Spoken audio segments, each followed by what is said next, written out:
Wala pa ring preno ang pagtaas ng presyo ng ilang gulay sa pamilihan. Ito nga ang resulta ng magkakasunod na bagyong humagupit sa Hilaga at Kitnang Luzon. Bukod nga raw sa pahirapang paghahanap ng pagkukunan ng supply, ay matumal pa ang bentahan nito sa merkado. Si Sheena Torno sa detalye ng balita. Tumpok-tumpok na kung ibenta ni Aling Marites sa kanyang mga panindang gulay. Isa ito sa mga diskarte niya para mabenta at kahit paano'y maibalik ang puhunan niya. Matumal daw ngayon ang kanyang mga paninda kaya kakaunti lang ang kanyang supply na gulay. Kasi tira yan kagabi. Kaya tubo na lang naman yan para mabilisan maubos. I-bargain ko na yan para makabili yung mga tao ng mababang presyo. Si Aling Virgin naman sa Balintawak Market kumukuha ng kanyang panindang gulay na binibenta naman niya sa Litex Market sa Quezon City. Yun nga lang ay kakaunti lang ang gulay sa Balintawak at mahal pa ang bigay sa kanya. Doble tinaas, madam. Saka halos wala pang mabili. Kasi siguro yung sa Bagyo, wala nang kasi galing probinsya kasi yung mga kulay. Sa price monitoring nga ng Agriculture Department noong October 31 ng taon ay wala pa sa 100 pesos kada kilo ang presyo ng lowland vegetables gaya ng ampalaya, sitaw, pechay Tagalog at kalabasa.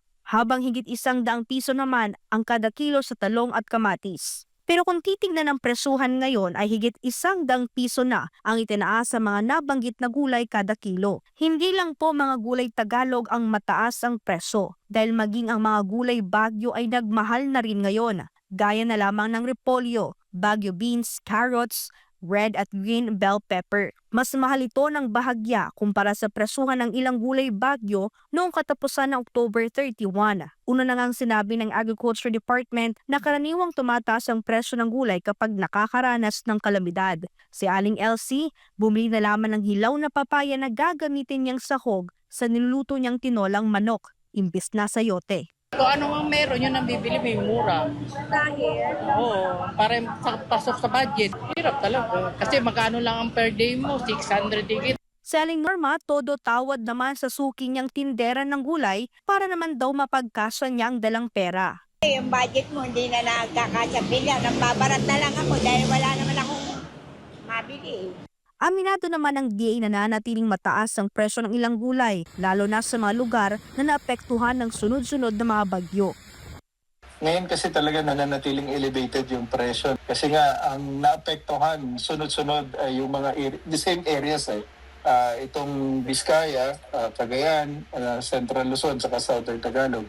In particular, itong Quezon, Laguna, pati Batangas area na mga major producer natin ng lowland vegetables. Sabi natin nun, madali makarecover. Pero kung wala ng bagyo nakasunod, pero ito nga sunod-sunod. So it will take some time pa bago makarecover yung ating mga gulay.